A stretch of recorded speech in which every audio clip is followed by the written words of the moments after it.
least through the weekend and probably through next week, which is good. So model fans, let's start with the upper air look. And this is actually not model output. This is observed data, the balloon data from OZ last night. And again, you can see that strong upper ridge here across the deep south. That is deflecting the main energy dynamics north of here, the main moisture north of here, the cold air north of here. That's kind of dominating things for us. And a big trough lifting out of the western states, producing a lot of winter weather headaches for our friends up north.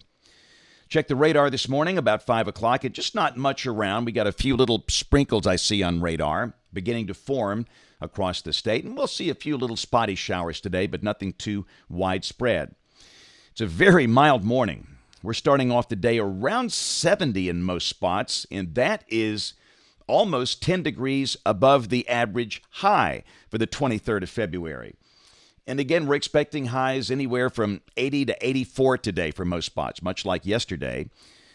We note a few counties on the Gulf Coast under a dense fog advisory early this morning, but the big problems are up north. Blizzard warnings, parts of Minnesota and the Dakotas. Winter storm warnings for parts of the Great Lakes and the Northeast United States, and also back in the western states as well. So no severe storms expected today. There might be a little rumble of thunder somewhere around here this afternoon in the heat of the day, but no severe weather. This is tomorrow. No severe weather threat. And day 3, Saturday. Maybe some thunder around Los Angeles and San Diego, but again, much of the country with no thunderstorms. Then on day 4, which is Sunday, we have an enhanced risk of severe storms over much of Oklahoma. And again, usually when you see that, you figure Alabama could have a risk of severe storms the next day or two after that, but not in this case, we believe, as you'll see in a moment. Rain for the next 7 days. Again, a pretty big gradient for Alabama. If you're in the southern half of the state, it's basically dry because of the ridge. For the northern half of the state, rain amounts 1/2 to 1 inch for the Tennessee Valley, about 1/4 inch for Tuscaloosa, Birmingham, Anniston, Gadsden. So, model fans, here we go, the GFS. This is the 06Z run, valid today at 4. Look at the 594 circle over the Florida Peninsula. Thank goodness it's not August when you see something like that. Big trough in the western states, and again, a huge temperature variation across the country because of the high amplitude pattern.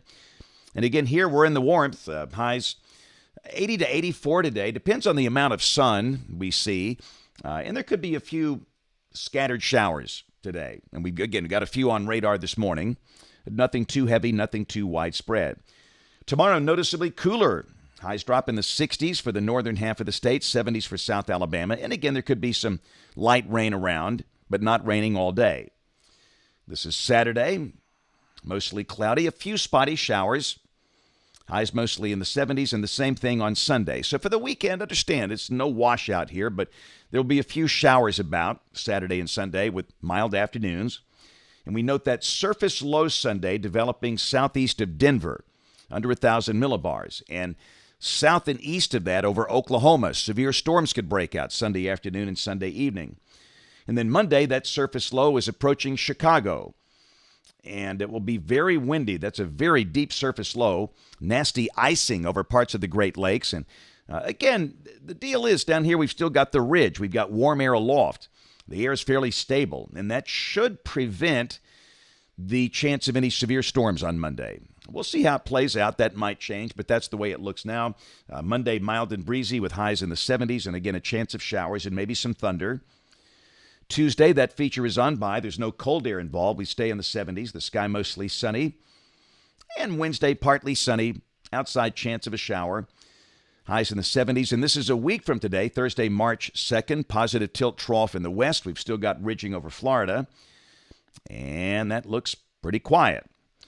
This is the rain for Birmingham off the European ensemble. The mean about 2 inches between now and the 10th of March. And 80 today, coming off the national blend of models for Birmingham. Then we drop to 67 tomorrow. And then back in the 70s for the weekend and through much of next week. And the latest 8 to 14-day guidance in the house, we've seen that look for a while. Very cold in the western half of the country underneath the trough, ridging here. Temperatures will likely be above average. But again, I caution you, we always have cold snaps here in March and April. So this is what our friends out west are dealing with. This was taken in Utah yesterday morning. They've just been buried.